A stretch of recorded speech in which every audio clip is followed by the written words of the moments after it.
Hey, hey, hey, everybody. Good evening, Here Ken. we are. Here we are again, another Friday night and beginning of the Sabbath. You're joining us on Line Upon Line, episode 166. Can't believe we've gotten that far, but we have. And tonight we're going to talk about 1 Corinthians 16 and what Paul really meant about that section of the Bible, and whether it means Sunday is when you're supposed to take up a collection and have the Sabbath. So, if you would start us out tonight. Thank you, Ken. We're going to start off with some groaners, just to kind of loosen us up. You know, why you never see elephants hiding up in trees? Because they're so good at it.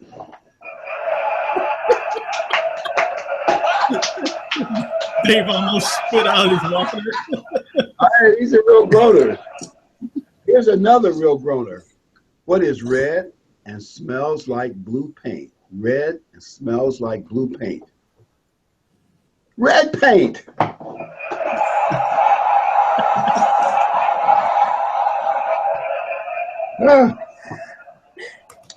I like this one, but you got to listen careful. A bear walks into a restaurant and he says, I want a grill. There's a long pause. Cheese. The waiter says, what's with the pause? I'm a bear.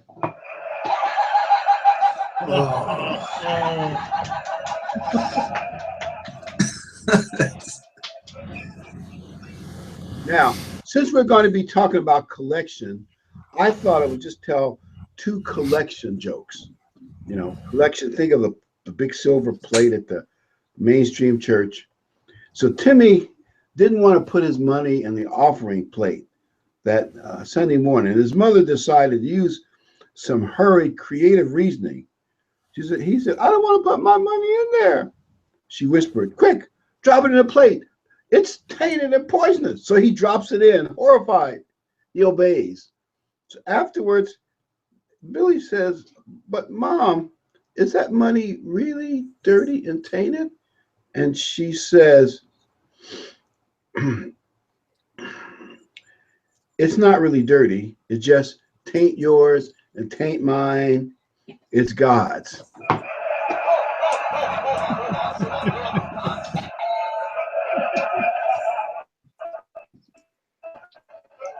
Okay, one more groaner.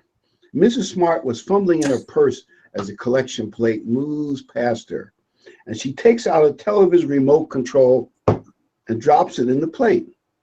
So a curious usher bends over and whispers, do you always give us TV remote controls as part of your offering? She says, no, but my husband refused to come to church this morning, so I figured this is the most evil thing I could do to him.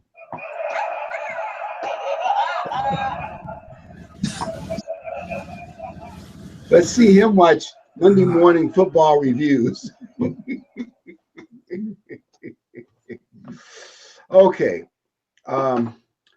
This is a serious joke. I'll give you one serious joke before we go. I like it. I hope you all like it. It's different. Okay. A guy was waiting at the DMV office for a state. You know how some of those DMV lines are? It's long and long and long. And he gets aggravated. When he finally gets to the license place and they take his picture, he's pretty grouchy and grumpy. And he says to the lady, maybe we ought to take another picture after I relax a little bit, because I don't normally look that grouchy and grumpy. The clerk says, it's okay. That's how you're going to look when the police pull you over anyway.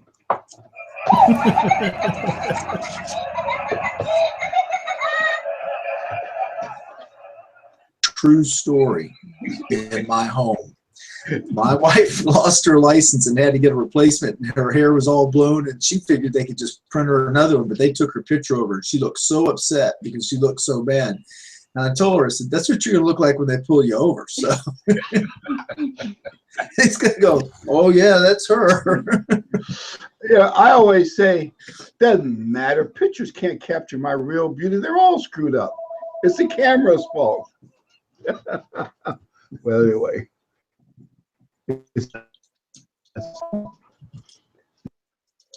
I figure out how to get the volume down to nothing. Okay, I think we did it. Okay, the reason we mentioned collection plates is because 1 Corinthians 16, 1 and 2 is one of only two scriptures in the whole Bible that people can use to try to support Sunday church services. And obviously neither verse really supports it. They really don't when you understand it. It's really weak. It's very real scholars who really study the Bible.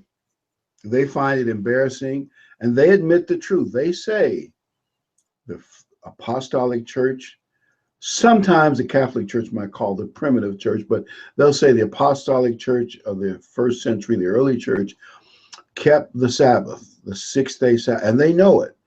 And they admit that it was changed later by the Universal Church, the Catholic Church. Actually, I'll just mention this. This is not our topic, but we ought to know it for background when we get to the scripture, is that when Constantine, the 4th century, made the Christianity the official religion of the Holy Roman Empire, the people in the Roman Empire, their number one god was the sun god, the inveritable sun. And if he could give them, if they could keep the same days of worship, just kind of relabel them, it would be one way to blend in the magnetism and power of Christianity and yet get the pagans to accept it. I believe that is the real truth behind it. It's just that when Protestants come along many, many centuries later, and all of a sudden they gotta justify what they're doing from the Bible, they got a problem. They only got 2 verses they can look at, and both are very weak. They don't want to admit they inherited from the Catholic Church, but they really did. Any comments, Dave? No, they. That's why they named Sunday Sunday, was to name it after the sun god. The only day that God named was the Sabbath. The others is just 1, 2, 3, 4, 5, and so on. Constantine, remember, he was a politician, so he was playing to all sides. That's how you ended up with the Trinity and all the other things at the Council of Nicaea. So, remember, he claimed to be Christian, but he wasn't baptized until, I believe, just a year or 2 before he died. If you look at all the coins from that time, it has his picture on one side and it'll have a picture of the sun god on the other side. And a lot of the art, statues, decorations of the buildings and things had that on there as well. It's very difficult to do away with the Sabbath. I believe Constantine said this. People asked him, why did he wait so late in his life to get baptized? He basically said, I have to do things politically, and probably he means in a rather mean-spirited way. I have to do certain things politically to be emperor of the Roman Empire that I couldn't do if I was really, focusing on Christian doctrine. So he did what he had to do, and he let his baptism go to last. All right. But let's get to 1 Corinthians 16, 1 and 2. Let's put up the first slide and let's talk about it.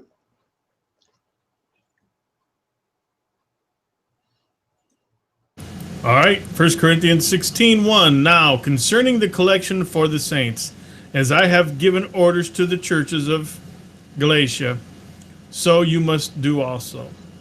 On the first day of the week, let each one of you lay something aside, storing up as he may prosper, that there be no collections when I come. Let's leave that up for a few minutes. We want to just kind of dissect that verse a little bit. Notice the real topic is collection for the saints. We'll look at some more verses, and you'll discover it's the starving saints there in Jerusalem, in that part of the world, that the collection is for. That's the topic. The topic is not we've changed the Sabbath or anything like that. The first day of the week, they're picking a non-Sabbath day because notice it says storing up as he may prosper. That means you're storing it up yourself. Lay something aside. We would, and you can read many articles describing it. They were probably like, they'd be collecting, maybe if they had excess of olive oil, they put in a big jug or a barrel, and every so often they'd be saving it up, because these letters went out far, far in advance. And if they had excess, maybe barley, all kinds of things, they could store them up in advance. And this would be hard work, and it could be clothing as well, all kinds of items. It'd be like if we had a big clothing, canned food drive, without all of our modern conveniences that we've got now of food. And we would probably, if the church were big enough, we would do it probably on a Sunday, because first day of the week would be convenient. That's what they were doing. And notice the last phrase, that there be no collection when I come. Now, if this is just the normal passing the silver tray and people dropping quarters in, why not have a collection when he comes? Make it a little bit extra the last day, because it's not that kind of collection. It's storing food up and then having a day when everybody brings it to some rendezvous point. Well, I look at it a little bit like this as well. They waited till after the Sabbath to do this work, because Sunday was not a special day. It's when your work week started. Yeah, and this includes doing some work. If you're we look at dropping it, dropping $5 in a plate or whatever that the people, whatever they do, dropping whatever. But this is not. Could be hay, it could be anything. It could be salted sugar, salt, whatever they need. I mean, there should be things being bagged up, things being gleaned, whatever they needed to do. This could be some serious work. Also, Monday, or the first day of the week, also, if they had just come off of the Sabbath and they've just been with the brethren and they've had a great meeting, it might encourage them to gather a little more. That might be another reason for Monday. Mm-hmm. They're fresh. They're right off the Sabbath. They're fresh. They're feeling good, and not the end of the week when they're whooped and wore out and have been not. That's how I would kind of see it, as an additional reason maybe for Monday or Sunday. I mean, first day of the week. And remember, it's hard work. Unlike today's world, where you can make a bank-to-bank cash transfer, it is probable, though we don't have all the details, but it's probable that the Jews who stayed in the temple, they call it remaining in the synagogue, would have certain financial, cash buying, selling advantages that the brethren wouldn't. Because when they kicked you out of the synagogue, it had a financial repercussion as well. You didn't have access to certain things that others would have. So they would need real food. And here's another thing. Wouldn't everything have been closed on Sabbath? Yeah, well, that too, yeah. Everything had been closed. You couldn't do anything. I mean, you couldn't have done anything to gather any, couldn't have gone and bought things. Or you couldn't have done that on the Sabbath, I would have thought.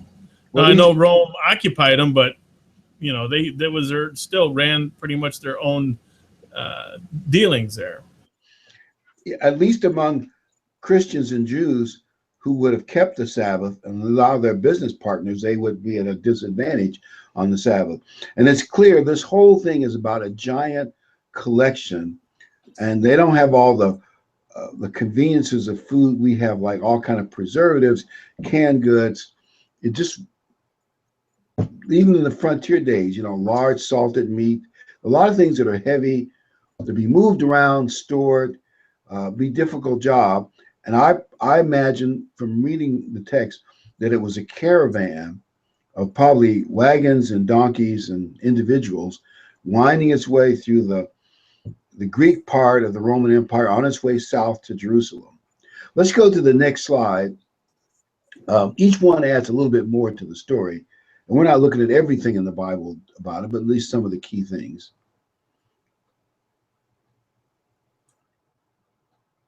All right, Acts 11:27. And in these days, prophets came from Jerusalem to Antioch. Then one of them, named Agabus, stood up and showed by the Spirit that there was going to be a great famine throughout all the world, which also happened to be in the days of Claudius Caesar. Then the disciples, each according to his ability, determined to send relief to the brethren dwelling in Judea.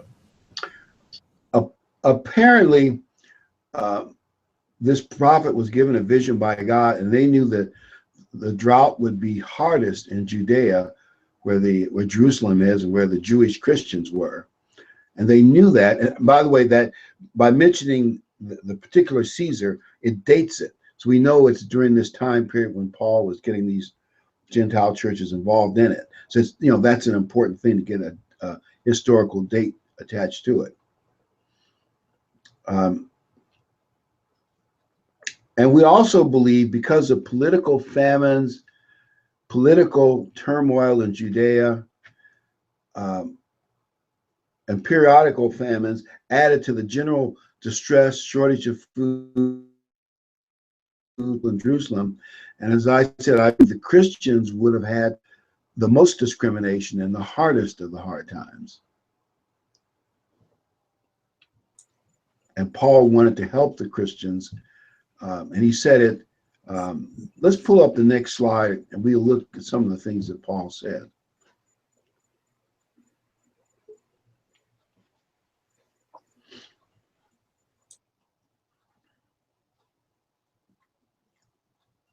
All right, Acts 24:17. Now after many years, I came to bring alms and offerings to my nation.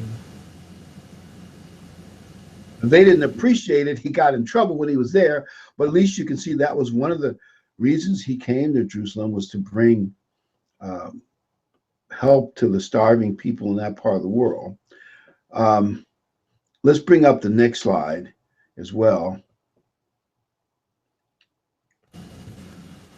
Romans 15:26. For it is pleased those from Macedonia and Achaia to make a certain contribution for the poor among the saints who are in Jerusalem. It pleased them indeed that they are their debtors. For if the Gentiles have been partakers of their spiritual things, their duty is also to minister to them in material things. I think that's an important principle. Paul was actually, in part, trying to unify the church. He was saying, to the Jewish Christians, well, you're sharing, the Bible, the Jewish people, at least they had a good deal with writing it and preserving it, though obviously some other Israelites were involved, but still, they're the main ones. He was saying, you all have given the world all this spiritual riches. Now it's appropriate for the Gentiles to share their material wealth with you, and by unifying it, we give them we Jews give them the spiritual material, and they help us with our poverty. It was a great thing that Paul was doing. And you love people that you give things to. If someone says, what makes you love someone? You love the people that you actually help. Yep. So far, we've read nothing about moving the Sabbath to Sunday, and we haven't found that yet, but we'll keep going, I guess. It just amazes me they take a sliver and twist it into what they want it to say. I mean, this almost doesn't even qualify as a sliver. In any contextual, it was about this offering for the poor saints in Jerusalem. That's what everything's about. It has nothing to do with regular church services. But I've seen it on little slips in the back of churches. They have this scripture, and they tell you to put your dollar bill in there when they pass the silver plate. It all seems so biblical, doesn't it? I have a friend that he's a very sharp guy. He's in his 70s. And we talk Bible, and we bounce scriptures off each other. And he reads his Bible, and he's a really smart man. A couple of weeks ago, I said, can I ask you something? I said, and you're probably going to beat me up. I got to ask you. And he said, okay. I said, why do you go to church on Sunday? Sat for a minute and he goes, I don't know. I said, because it's Saturday, the 7th day. And he goes, yes, it is. And he goes, so why do I go to church on Sunday? And I told him, I said, it became a tradition. It came out of paganism. And he didn't respond. He didn't argue or disagree or anything. So I don't know what's going. But I said, you know, if you ever would like to go to church on Saturday, I'd love to have you go with us. And he goes, well, thank you. I'm going to think about that. So who knows? But I thought for sure he would give me something like this and try to explain it to me. But he just looked me square in the eye and said, I don't know. So I appreciated his honesty. A lot of others go, it's the tradition of the church. And the traditions have such value because it's a tradition made up by men. But I didn't get that out of him. I kind of stymied me a little bit because I thought, here it comes. And it didn't come, you know. Interesting. I've actually mentioned to people that Easter was from Ishtar, pagan. You know, they'd be a little shocked. But last couple of years, I noticed a difference. The difference is paganism is because the world's become unbiblical. Paganism is no longer a dirty word. Oh, that means it's more human and natural and part of the earth and earth worship. In other words, oh, that's a reason why we should do it. It goes back to the ancient pagans. It's kind of earthy. And in other words, you tell them it's pagan, they love it even more. Yeah, that way they can totally separate God from it, because they, you know, most people nowadays don't want God involved in anything they do, and so they got to do Christmas, and they'd probably prefer that it be pagan rather than, you know, be a Christian holiday. Either they don't know the Bible, or they don't want to know the Bible, or the Bible is considered contraband. In some places, it's considered contraband. I think all three qualifies. It's like, I remember, whether this is true or not, but people say that Bill O'Reilly, WorldNet Daily, they had some contributions from GTA for a number of years, and Bill O'Reilly also, and even wrote for some of the books. So he's heard some of our logics and arguments. That's what people say. So some people wrote him about Christmas, and his defense for Christmas on television was interesting. It was just what you said, Dave. He did not say it's what the original apostles did. He didn't even say it was biblical. He said it's a tradition that goes back for the Catholic Church for many, many, many centuries, and we keep it because it's a tradition. And I was thinking, in a way, you really can't say that's false, because that is true. But it's sort of putting tradition ahead of the Bible, but at least he's telling you he found a justification that he could use. But he doesn't say it's biblical. I had a guy tell me, I know that it's pagan, but that's not why I do it. And I said, when you come home and catch your wife with another man, she'll say, I know it's cheating, but that's not why I do it. It'll work. You know?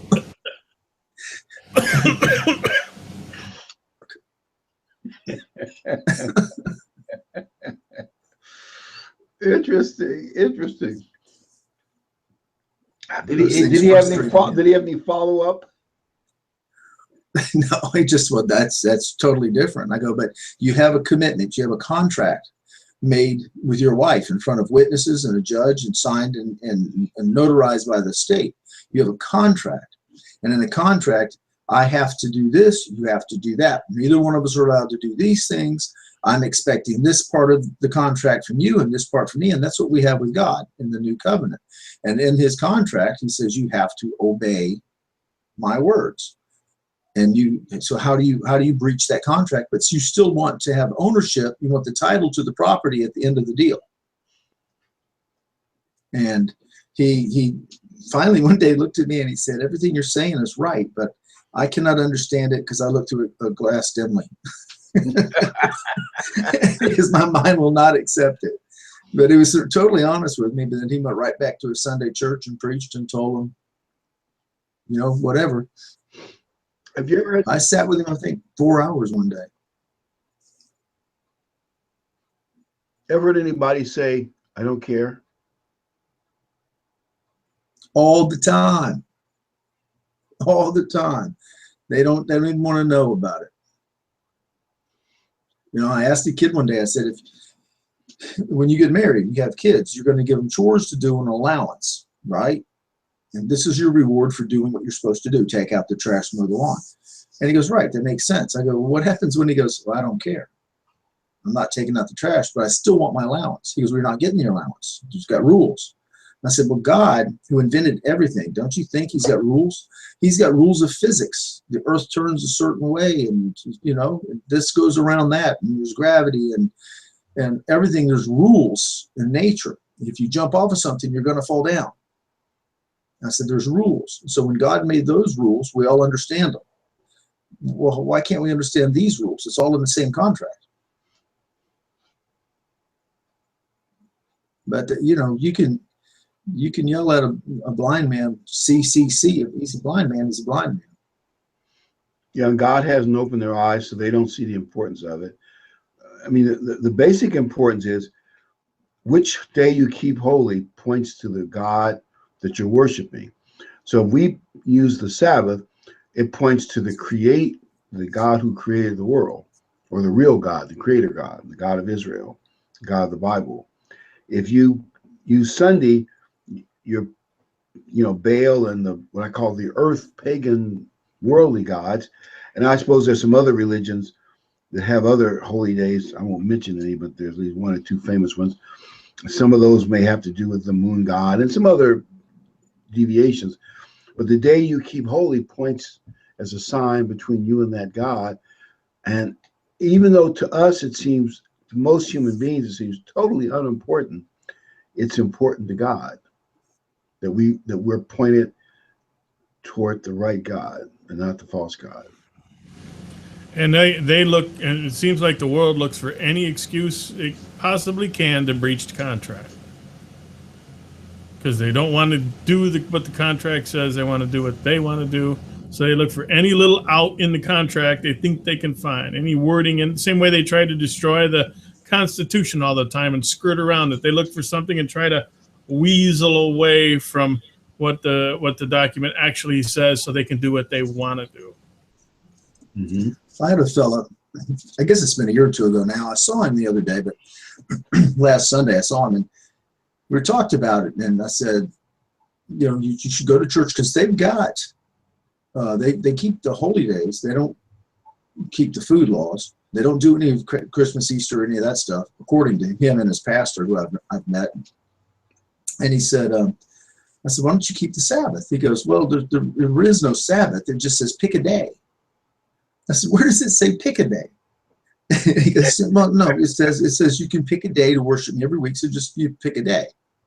Where would it say that? He doesn't say just pick a day. And I've never heard that before, pick a day. I found that quite humorous. You know, if you ever try to memorize the 10 Commandments verbatim, one of the hardest commandments to memorize is the Sabbath one, because you got all those words in there about creation. You know, it throws, you know, it's not just remember the Sabbath day to keep it holy, because then, you know, it goes on to tell you about the God rested on the sixth day and all that. Why would God put that in the wording? You know, we assume he wrote it on that plaque of stone for Moses to bring down. Why would God write that with his finger if the specifics of the day he rested was not important? He could have just said, just keep the Sabbath day and leave it. And in the kingdom, when we know everything, going forward and going back, we're going to understand the Sabbath so much more clearly, and then we're going to realize why it was so important to him. We know to do it because we're told to do it. We've given a lot of information about it, but I don't know that we're going to clearly understand until God opens our mind completely. And when he does, and we see that he rested from making everything. I mean, the green foliage and all the animals and the oceans and the birds and the flowers and the food. I mean, there's so much food. When we see that what he did, and when he looked down and saw this earth in the most perfect form, and maybe see what it had become before he came back and repaired it. And we realize at that point how beautiful, how incredible it is. What a wonderful way of saying thank you to God for what he did for 6 days for us.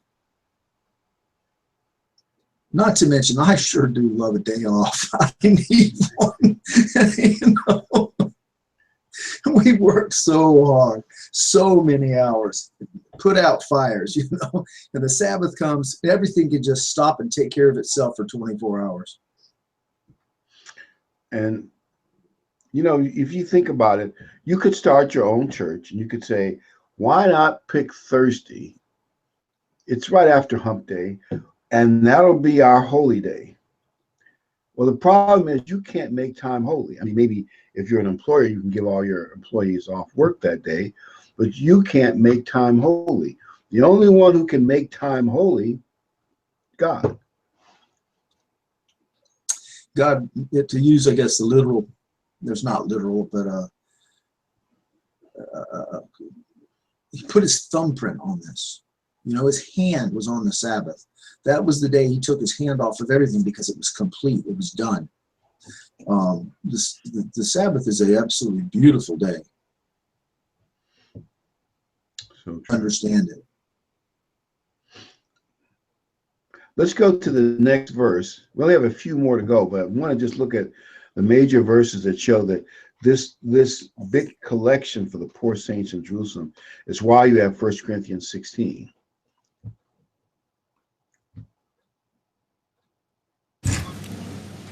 All right.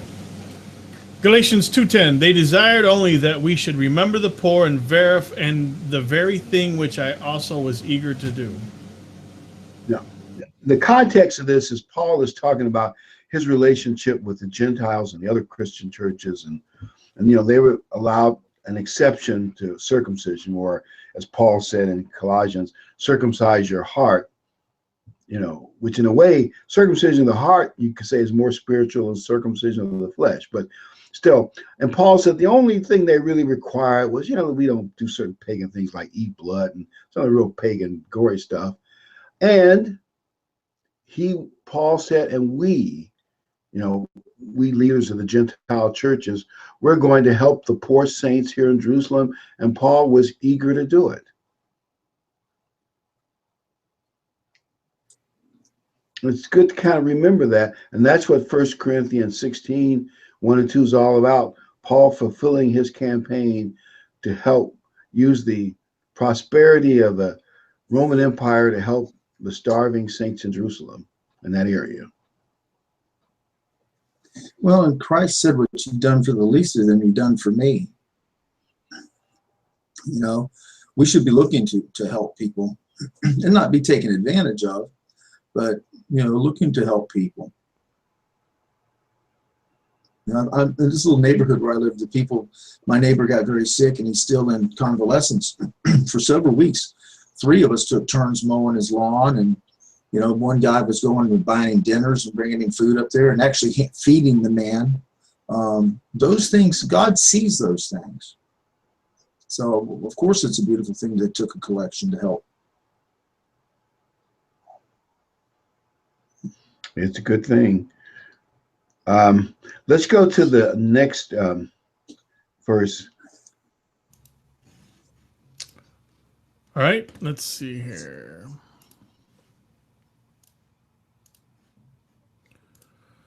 Second Corinthians 8:19, and not only that, but who was also chosen by the churches to travel with us with this gift, which is administered by us to the glory of the Lord himself, and to show your ready mind.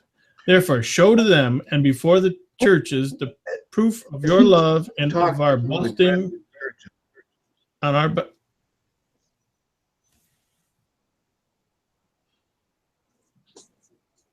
Let me read that last. I think I was getting some feedback somewhere. So therefore, show to them and before the churches the proof of your love and of our boasting on your behalf. Could you leave that slide up for a minute?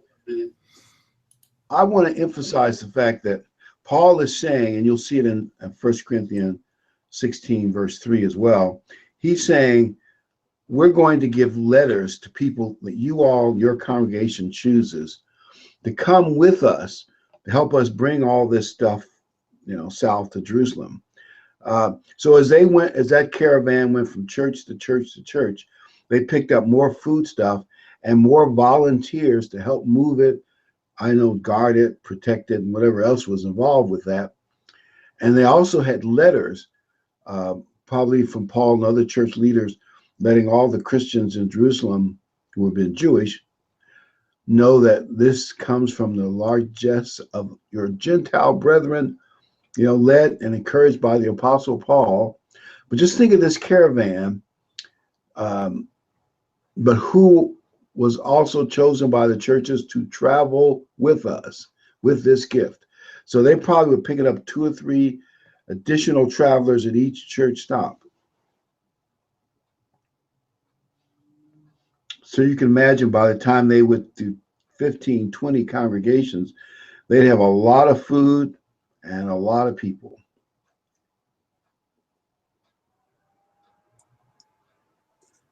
And I believe those were relatively new people to the church, so they were very excited and wanted to help and be part of this. And it says in 1 Corinthians 16:3, we have to turn there, but it says, whomsoever you shall approve by your letters, them will I send.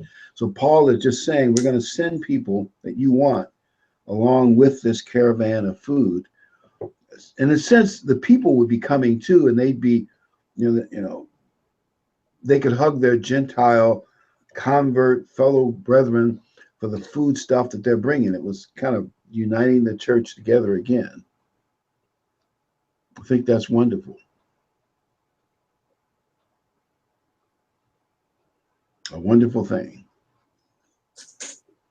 Well, it is. And, people also, it's why when you invite people over, you eat. It brings you together. It makes everything comfortable. It removes anxiety, and it helps you to bond. My wife loves to cook. When people come, she'll cook, and and it brings us together in a happy environment. So yes, the fellowship and the food, they go together. At least in this situation, they would go together. And they get to meet the people who brought it to them. And the one thing I want to give credit to some worldly churches too. And I think it did help the Western world to some extent. As the Bible became more distributed throughout the Western world, people learned that Christianity was appropriate. And many churches, of course, they have a lot more assets than we do, but they have given charity and started missions and food kitchens and stuff all over the world, many slums and big cities. And anyway, some of even the organizations that feed the hungry were started as Christian outreach. And I believe this is true. You remember when Katrina hit New Orleans, did such damage, and FEMA was just bureaucratically inept, even weeks and weeks afterwards getting anything done? I'm told it was the churches that helped people and relocated hundreds of thousands of people out of Louisiana into places like Arkansas and Texas, and took care of them and got them on their feet. And a fair percentage of them never went back to New Orleans. They found more opportunity and prosperity in places like Texas. But it was churches who put up people and helped them. And that's kind of an untold story that very few people know. Yeah, the media will keep that under wraps. The churches were much more effective. And I even give George Bush credit. He asked churches and others to help the poor, and they came through. They were much more personal and effective than FEMA. And I'll bet you this last flood in Louisiana, I haven't heard any details, but I'll bet you individual volunteers in churches, they call them the Cajun Navy. I'll bet you they rescued and helped more people than FEMA did. I haven't seen these stats, but I wouldn't be surprised if that's still not true. Yeah, I was watching that during that flood. It was the Cajun Navy. They started that. They used social media and Facebook to get it all organized and, you know, grow it. And I remember I saw a guy being interviewed on TV. He said, we haven't even seen any government officials. We haven't even seen anybody from FEMA, but the Cajun Navy and I guess neighbors and churches in that area were feeding people and getting them out of flooded houses. And their hands weren't tied by all the regulation. They were just going out and doing it. I'm sure government money has come in time to help, you know, refinance and help. You know, I'm not taking the government's role out of it, but I'll bet you a Christian charity was first on the scene and did more than FEMA. I'll just bet money on it, like they did with Katrina. well, absolutely. Absolutely. Plus, they can do more with less. You know, if your government spends 10 grand on a problem, only 3 grand or 2 grand actually went towards fixing the problem. The other 7 or 8 went towards red tape and bureaucrats. I know in Katrina, they had trailers parked, you know, miles away from New Orleans. I don't even know what went wrong, but they weren't the right trailers. They weren't in the right places. They sat around for years, gathered mildew, did nothing. I mean, they used taxpayer money, but it didn't really work. And you're thinking, then I know this from the first Katrina. I think they've improved it. The people who were running FEMA did not know logistics. They were lawyers and politicians, but you can see that's not what you need for an agency like that. Nope. They talk about this thing in Benghazi that there was, before they could send the troops, they had to discuss what uniform they were going to wear. And they argued about what uniform to have them wear. Wow. Not that we've got off track or anything, but you want to finish out the Yeah, we got one more slide, right? Sorry, all right. for getting off track. I just want to give Christian charity its credit. Oh, it definitely deserves it. It does more. I mean, American people give more to charity than any, I don't know how many countries combined. All right. 2 Corinthians 9:1. Now concerning the ministering to the saints, it is superfluous to me to write to you, lest if some Macedonians come with me and find you unprepared, we, not to mention you, should be ashamed of this confident boasting.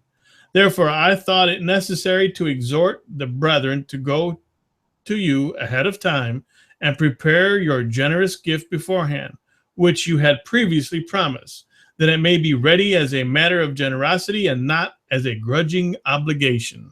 Leave that up for a minute. I think it's most interesting. Paul is rather clever.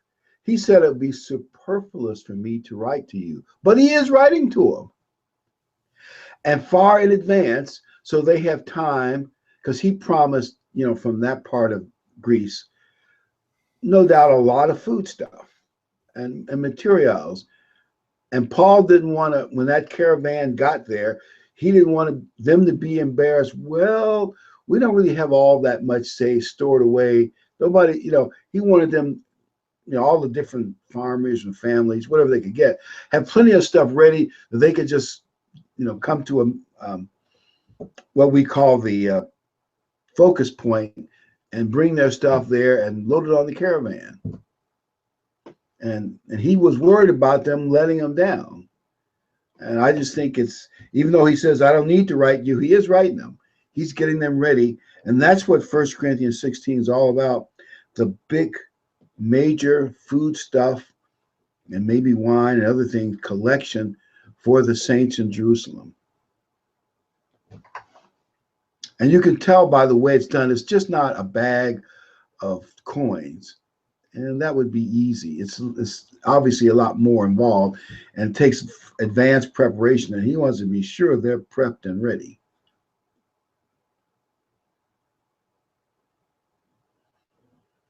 So I guess we pretty much answered what 1 Corinthians. By the other scripture that they trotted for Sunday, we can talk about another time. Paul had a going away party Saturday night. But technically, the way the Jews count time, Saturday night is the beginning of the first day of the week. And we can go through that at another time. But that scripture also does not prove they changed the Sabbath. It just shows he had a going away party after the Sabbath, Saturday night. I was thinking, do we have anything prophetically that we want to talk about going on these days? Other than we've got, the powers that be out there trying to stir us up against each other and trying to divide this country against each other. And I would just say that, don't fall for it. I don't know if there is a side. I don't know. You could, because each of these are a separate situation. And from my perspective, sometimes at first it looks one way till you get all the facts, then it looks a different way. And jumping on a side of this, it just feels like everybody's being played against each other. And I don't want to be involved in that. I saw something posted on Facebook, and some people had gone to a black barbershop, and a white lady walks in and sits down, and there were a couple actors, but it was a real barbershop, and they said, well, how may we help you? And she said, oh, the black gentleman is my boyfriend. And now they had an actress lady in there. She looks at him and says, why, you couldn't find a decent, strong black woman to, and he's like, I love this lady. And this woman started, causing grief. And a lady sitting in there, she said, you need to shut up. They did to us. She said, this lady ain't done nothing to you. And they went on. So then they come in and they tell her, hey, we're actors. But the people in the barbershop didn't know. And she started laughing. She said, well, you know what? That stuff's got to stop. And they went through several people. Finally, a man was in there, and she came in, and same thing. And the lady cutting hair, she said, I can't believe you showing your face up in here or whatever. And she's, well, that's my boyfriend. And this other man goes, you need to stop this. They love each other. It's none of your business. And they started showing that the people on the street don't want this. This is put together by organizations. The people on the street, the guy that walks by me in the store, he don't hate me of any color, and I don't hate him. This is coming from powers that are bigger than us, is what I'm saying. I'm reading that 70% of the people arrested in Carolinas have been shipped in from elsewhere. So they're probably paid actors, There's a lot to consider. One thing is for sure, the way the media and the activists, and mostly far left activists, have handled this, they've made race relations worse in the last 7 years. There's no way you can deny that. But I'd also argue that many of the people behind it are anarchists of one sort or another. And they actually consider anarchy a success. And you realize that there are books written by who's the guy that wrote the book and the leaf he dedicated to Lucifer? What was that? Bill Ayers. Saul Alinsky. Saul Alinsky. That's it. Rules for Radicals. So much trouble. Rules for Radicals cause so much trouble that you overload the system. There are people, they tried that with the Wall Street group. That didn't work. I'm sure a lot of people are sincerely riled up by the media and all these others, but I believe that they really do want anarchy. If you think about it logically, it's not logical. Anarchy cannot lead to anything good. Let's say we get some socialist revolution. History tells us that all those things end badly. You can list the countries: Cuba, Cambodia. I can rattle off all kinds of examples. They never end well, even the French Revolution. So anarchy is not a good thing, but right. I think that's what they're pushing for. There's a anarchy is demonism. There's a I don't know what you call it, a principle, but it's called the Hegelian dialectic. And many people have probably heard of this before. It's create a situation or a problem that doesn't exist, create it, stir it up, create opposition to that problem, and then present a solution to that problem that you could have never have gotten to begin with if you wouldn't have started down this road in the first place. It's something to think about with what they're doing now. It is, isn't it? Yes. It certainly is.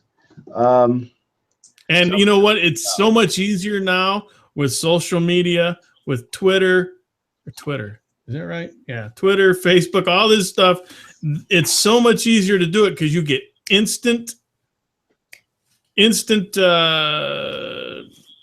feedback out there on whatever you're doing.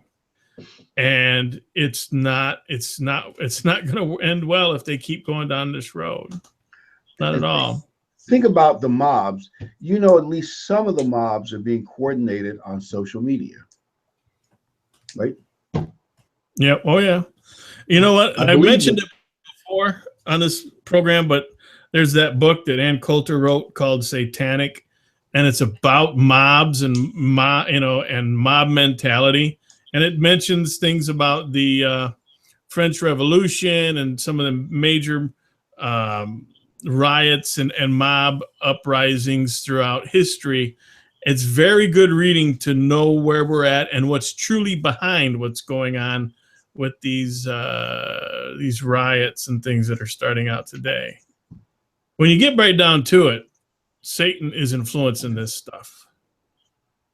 He's one of our He's influencing the people that are influencing it. He's helping the people that are funding it. That's who's behind this, not the individuals, the faces you see that are out there that have been manipulated for the most part into this. But, we know that Satan's out there, going to and fro, looking for whoever he may devour. And that's what he's doing right now in a big way in this country. And one of our widows used to say, remember this expression, demonstration, demonstration. Well, they're named that for a reason. I mean, it's named that for a reason. And I'll admit there are some people that probably are criminally inclined. They love to steal and burn and loot, but they're still being stirred up and made to feel justified by the forces that be, including some of the media as well. Right. And it is bad for America. It's bad for crime and law and order, and it's not good for anything. It's bad for American unity, and what can I say? It's not a good thing.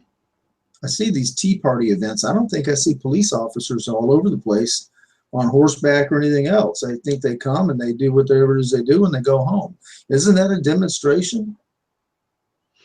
Tell you what, Tea Party meetings, you understand, they leave the place cleaner than when they got there. Like if they go to a park for a rally, when they leave, they clean it up. It's cleaner than when they arrived. Instead, most of these other demonstrations, it looks like a hurricane hit the place, litter and garbage, and it's amazing. Some are more Christian oriented, and others are more demonstrations. Well, there's a way to protest that's civil, and when our founders got upset with Great Britain, they didn't go to the local farmers market and burn it down. They went after Great Britain. So it's a different world. Yeah, and what scares me is, it probably will get worse before it gets better. If it gets better before Christ gets back. I don't see it getting better. I'm worried about it not getting better.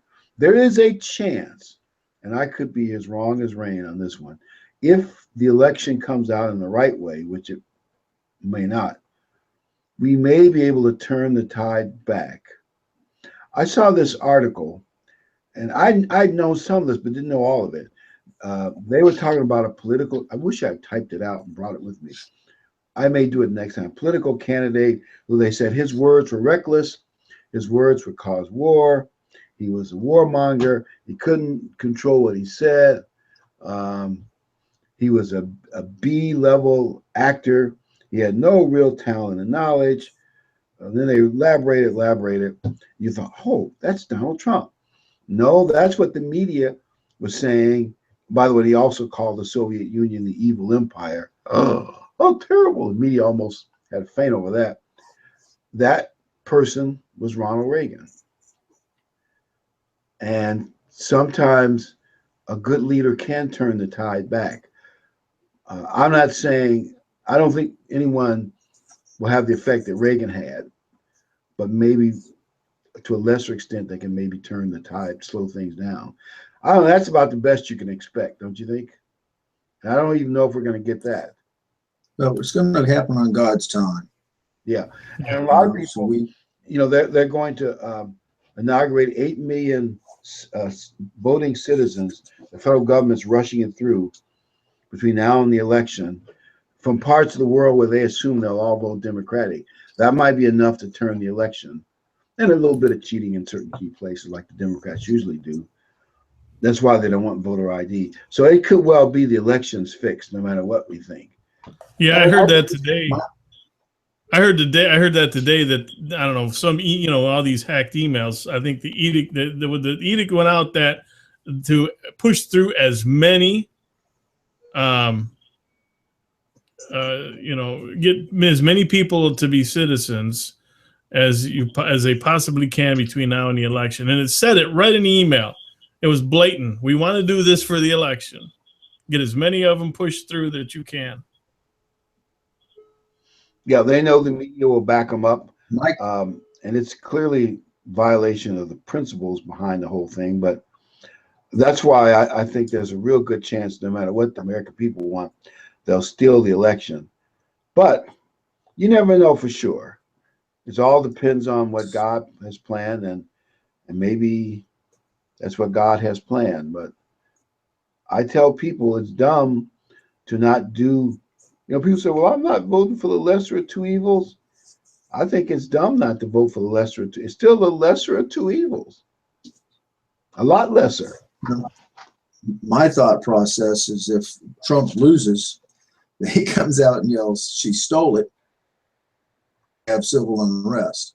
Because you go to a Trump rally, I've not been to one, but you go to a Trump rally, there's 20, 30,000 people. I mean, he's got a lot of people behind him.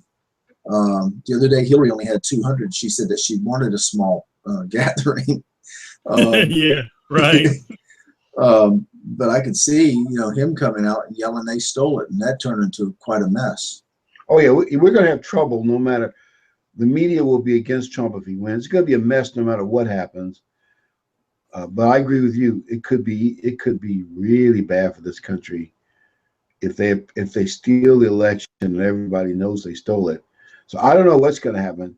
I just think, well, we'll see. If things get a little better, maybe we got more time. But who knows? It could go really bad. And also worth noting, the Federal Reserve, and everybody knew they were going to do this, of course, did not raise interest rates, though they probably need to. They're not going to do anything before the election that might somehow reflect badly on Hillary. It is political. Everybody knows it's political. They may criticize Trump for saying it, but it's political. The Federal Reserve is political. Maybe they didn't used to be so political, but they are now. Just like the FBI, well, I don't know if that's true, but probably, and the IRS, they've admitted they're political, though the networks didn't cover that story. But my point is, that's not good for the economy long term for the Fed to artificially keep rates low too long. It's like building pressure behind a bubble. And yeah, they may increase those rates after the election. Yeah, after the election, but keeping it too long, artificially low, is not good. But we'll see. No one, these are such unpredictable things. But I think it would have been really nice, actually, if they had done it 6, 7, 8 months ago, but even better, if the Federal Reserve had raised rates so people could put their money in banks and make a decent interest rate. And anyway, it just would have been better in several ways, and maybe raise rates this month again. But they're not going to do anything that might tip the stock market in such a way that wouldn't make Hillary look good. And I heard a guy predict that many, many months ago. And he said, all these people acting surprised. They shouldn't be. There's no way they're going to do anything that will hurt her chances of winning the next election. I know he's right. But the reason it's important is all these things, these artificial things, could affect the future economy of America and the world. We'll have to see what happens. Other countries are doing similar things too. Like the Bank of Japan is doing similar things to deflate their currency, and it hasn't worked yet, but they're working on it. They call it a race to the bottom. Make your currency worth less so you have an advantage in world trade and exporting. But if everybody does too much of that, it's just things aren't balanced, and currencies don't mean what they're supposed to mean. And in a sense, money and currency are a confidence game. If the money and the currency don't really represent economic resources and power, at some point, if investors lose confidence, then the confidence game could collapse. And that's what you have to fear. Though I'm no expert on the whole thing. Even though I teach business, I'm no expert. I know even the experts don't agree. So I got to be sure to say that. But I still think it's significant. They're still playing artificial games and not doing the right thing. And when you manipulate the money flow and you manipulate how the natural course of how the markets work, when you start manipulating and pushing this up and propping that up and holding that down, things don't go usually too well. I believe, like when China threatened those investors who were selling stock short about 7, 8, 9, 10 months ago, I said, that's a bad idea. You start using your government power to intimidate people, then the market's no longer free. And sure enough, their market's been going down ever since. I'm not saying that's the only reason, but trying to meddle with stuff unnaturally, it's just not good. The laws of supply and demand and all those things have to work. And the more you try to mess with them, the more you're building up for a crisis sometime in the future. That's why I tell people. You can see that in Venezuela. Venezuela, what price controls has caused all their problem. They want to charge, the people said, oh yeah, that's great. Venezuela says, well, hamburgers should never cost more than $2.50 a pound. Okay, the people all vote for that. We want that guy to, in charge of our country. It's wonderful. Hamburgers should never cost more than $2.50 a pound. Only problem is it costs $2.75 a pound to get it to market. So what happens? You manipulate the price of goods to get votes or get elected. And then once you enact that, all of a sudden, instead of getting $2.50 hamburger, you get zero hamburger supply, which is what they're going through right now in Venezuela. It's great. It's $2.50. There just isn't any of it to buy because no one can get it to market for that money and make anything on it. So anytime you artificially manipulate your financials, you create scarcity usually. And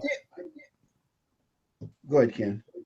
And poverty and starvation and what we're seeing in Venezuela now, it is not. I mean, pretty soon the people in that country are going to be at the point of a gun. That's next.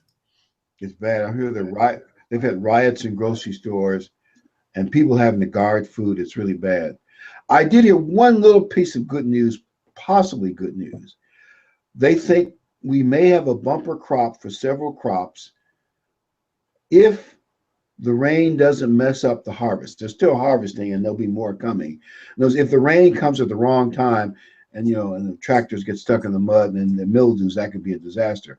But if that does not happen, they've had enough rain and enough warm weather, because warm weather is actually better for growing crops and a little bit cooler, that we could have bumper crops of a number of crops. I didn't get all the details, but things like corn and major crops.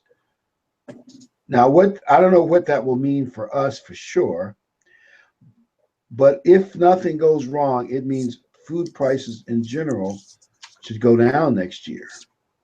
If nothing goes wrong, I realize that we could get a lot of rainstorms and mess it all up, but if that doesn't happen, And that, you never think of America getting blessings, but except for places like California, but that's still not the majority of America, we've had pretty decent weather for the most part. If the rain doesn't mess it up, I'm qualifying that answer. Right. And they're hoping, the big farm co-ops are hoping that's the case, because I guess they got fields full of corn and wheat and all that other stuff it looks like there's a lot of it out there. I thought, wow, isn't that amazing?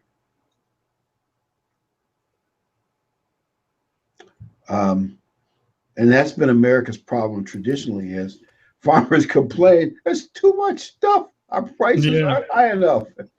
Yeah. So then we get into price manipulation.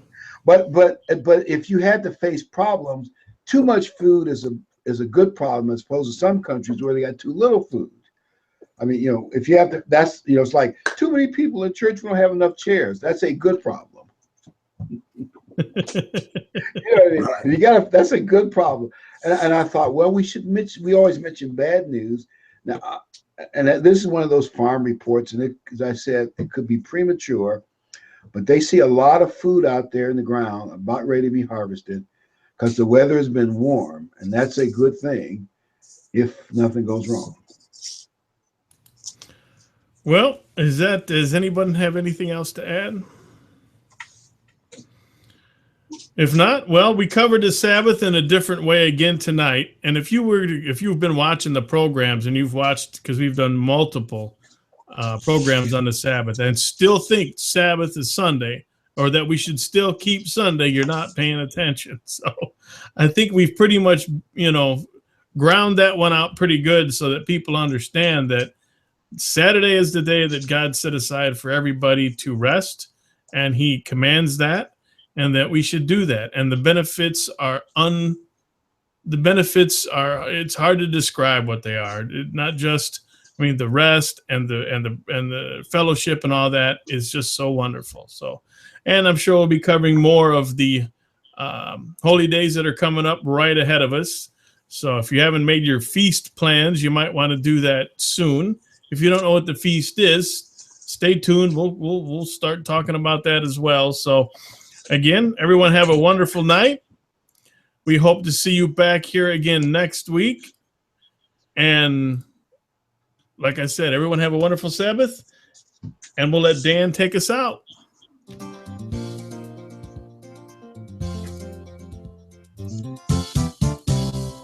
We're happy you could make it. So glad you are here, and hope that we've been able to make God's word more clear.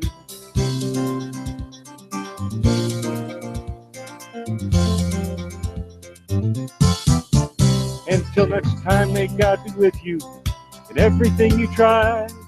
But for now, till next week, we have to say goodbye.